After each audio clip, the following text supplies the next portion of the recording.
a fine day and we are here, and this place is, I think, in the central of Singapore, right? So, we come down here and we saw so many beautiful artifacts over here. And I even saw some beautiful, I don't know, it's birds over there. Oh, there is even a rooster. Wow. Oh, wow. This place is so wonderful. And it's filled with so many artistic feeling over here. Where is this place that we are at?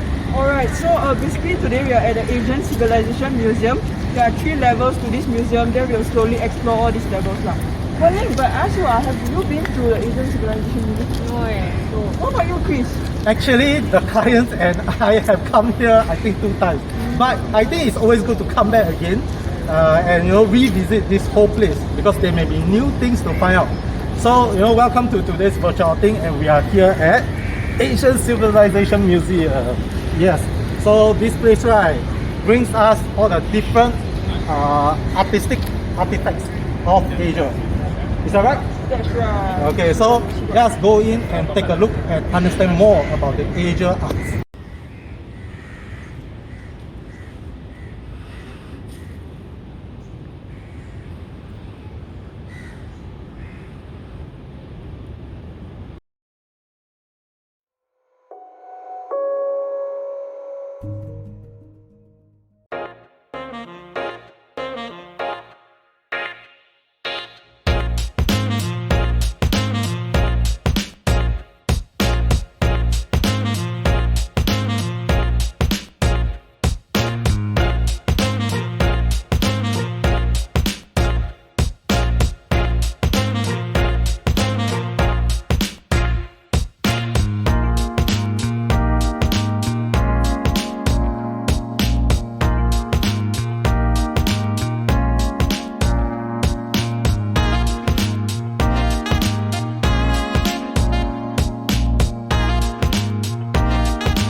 We have just now going around our first gallery, which is the trade and shipwreck, and we saw so many different details about how the sailors actually brought the artifacts through the sea, and when it was shipwrecked, it was found a few hundred years later.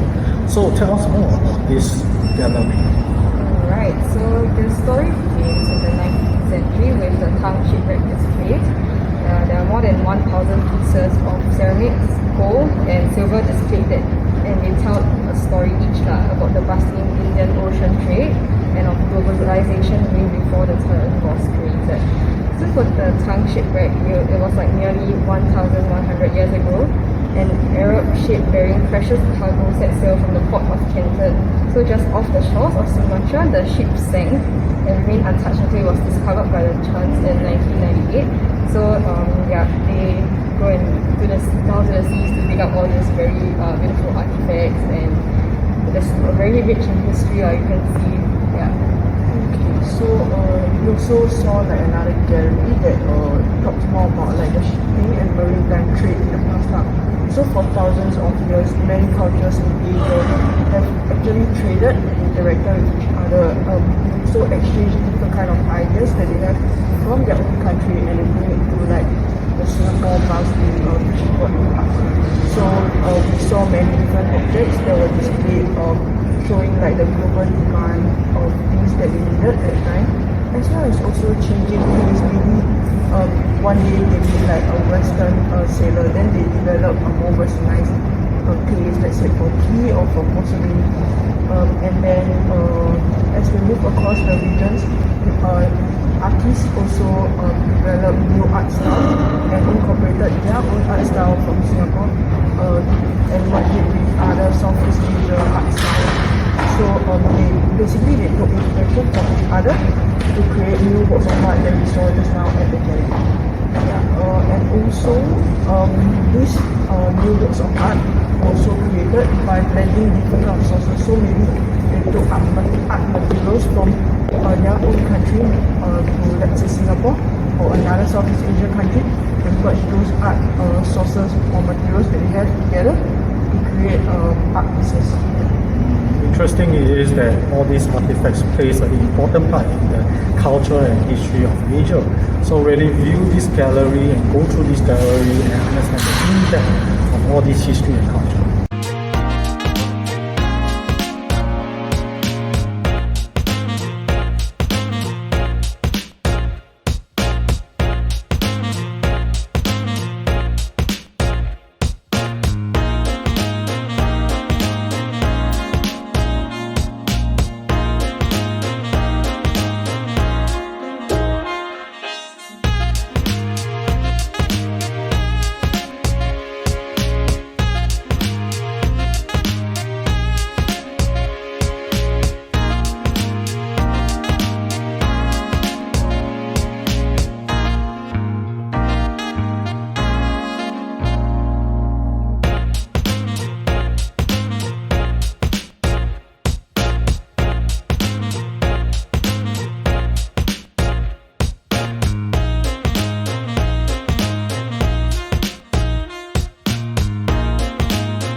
part of the Indian religion kind of artifacts and arts.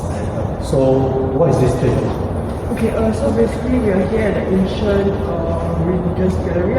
So other than India, there's also Buddhism, Hinduism and Jainism artifacts around here. So, okay, let me ask you of you, what kind of religion have you heard people having in Singapore? A lot. Christianity, Taoism,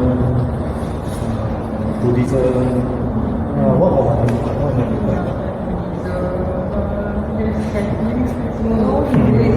Yeah.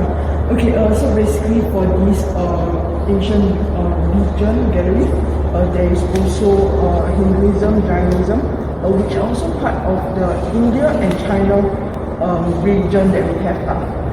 So we'll take a look at some of these artifacts and maybe also learn a little more about this religion. So we'll go now to around places to introduce to all these very unique artifacts. Let's go. So just now we mentioned about like Hinduism and Buddhism, right? So what do they have in common? So basically they originated from India, and also why are we here today? That's because we are here to learn more about like religion. So the questions that religion have, right, is that they'll ask why we die, or why do we suffer and die, and what happens after we die. So this gallery actually helps to explore how these artists have masterfully expressed maybe the afterlife in their sculpture, painting, as well as other works of art. This gallery also explores how Hinduism and Buddhism actually have different kind of images, even though people tend to lump them together. Like they always think that Hinduism and Buddhism are basically the same thing, but actually there are differences between them. So here we can also learn more about the differences, as well as how they have assimilated into the Singapore's culture that we have right now. 12 seconds later. India gave rise to like many different types of religion from the whole Asia. So Buddhism is based on the teachings of Siddhartha. Then there's also a prince who lived in the Eastern India during the 6th or 5th century. So it's called the Buddha, the enlightened one. Then Hinduism and Buddhism, they believe in reincarnation and the release from bondage of the physical world. So certain practices such as meditation are common to both religions. Yeah. I know is that actually Buddhism and Hinduism is very cultured into Southeast Asia. Why is that so? So basically, because of the maybe like travelers from India, they also brought their religion to other parts of the Southeast Asia. So let's say for Cambodia and Laos, they have some Buddhism or Hinduism religion beliefs in those countries. However, they also incorporate some of their maybe cultural roots by adding like some, let's say for Cambodia and Laos, they have animalistic beliefs. So over here we can see there's this lion figure here. So maybe they also believe that the god is also probably similar to a lion, like has a similar shape to a lion. Yeah. And also we can see all this structure behind has to do with a bit of Buddhism and Hinduism. Because Buddhism and Hinduism, there is some same origin in it. So as we go in further, we'll be able to find that. It's a statue of the young prince, Siddhartha. I don't know, the Chinese is Siddhartha or whatever. So yeah, he was a prince.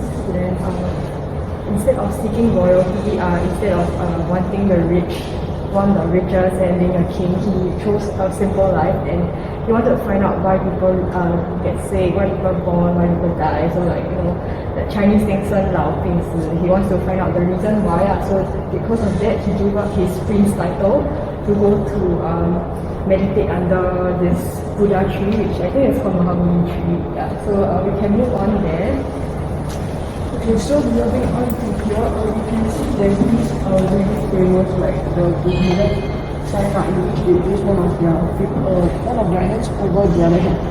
So looking at this figure, I feel that it has also incorporated like some Western, very classic those like meditation style. However, it also has this Buddhism roots to it, making it the interplay of like let's say Buddhism and the more modern contemporary look to it. Yeah. Then this is the young prince, and then this is him when he's like seeking enlightenment under the Buddhist tree. Yeah.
History of the ancient religion like Hinduism and Buddhism. So can you tell us more about this place?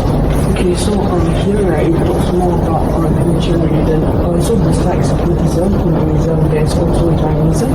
So Jainism is a lesser known religion, however it's still interesting to know about it.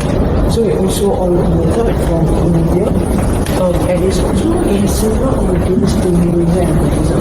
However, there are some differences with it. So basically over here you can see there's this looking thing. So it's basically teaching for a different aid for the monks to, let's say, show their whatever they have learned from their spiritual learning from the gods or goddesses, and then they make this diagram over here that looks a little complex, but basically it's like the order of life. So using this diagram, they'll develop their own teachings to their followers as well as other people who know English like English language.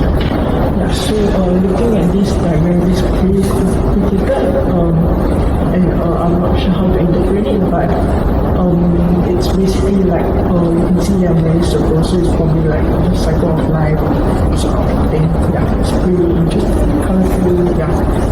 And it's quite meaningful to see these artifacts and also the art pieces because it takes us to a well-known history, more in-depth history of what Jainism is about. Wow, so looking at here we see a similar figure or familiar figure that we always see in our temples, Wan Lin, right?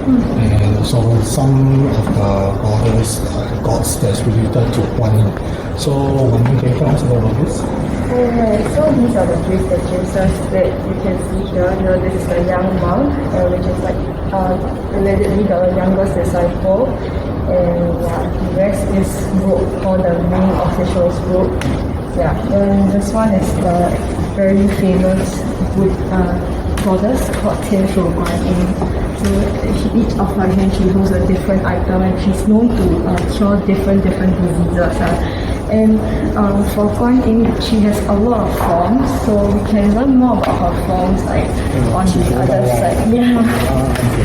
So I heard that some people think that Guan Yin is a guy, but I'm still not sure. But there's still other more Guan Yin other than the Tian Shu Guan Yin, which is there is quite a lot of sculptures related to Guan Yin. So these are also the other sculptures of Guan Yin. One is sitting on the lion over there, and was just peacefully sitting over here. So I think she looks very graceful, very peaceful. So yeah, looking at her makes me feel at ease. Okay. Then from this video on time, how do you relate to Wan Lin and Gisele? So obviously, Wan Lin is not the only goddess in the Buddhism or Buddhism, and there's other more. This apparently called Gong Gong. He's from the Taoism side. From Taoism. So he is also known as Guan Yu, and when he passed away because of his heroic acts during the war, people built a sculpture for him, and they call him Guan Gong because of his righteousness, and that's why they pray to him. Oh, I like this. Doesn't this figure look a little scary to you? Yes. Yeah, so this is Chinese wisdom. It's also like some demon that's apparently living in the underworld. And there's this another one form of Wan Lin. She's sitting here, very big one. And this is the Buddha. So apparently when he's meditating under the tree, his hands are like this. So he sits down, closes his eyes until he gains enlightenment. There's also this. This one is the Portuguese style, which I'm not too sure also. From the description, it's probably part of the decoration of an elaborate Buddhist temple. So as you can see, as we move down, the culture and different parts of the artifacts, they came from different countries and in different parts of Asia. And that's why when they were put here, you can see the different forms and different types.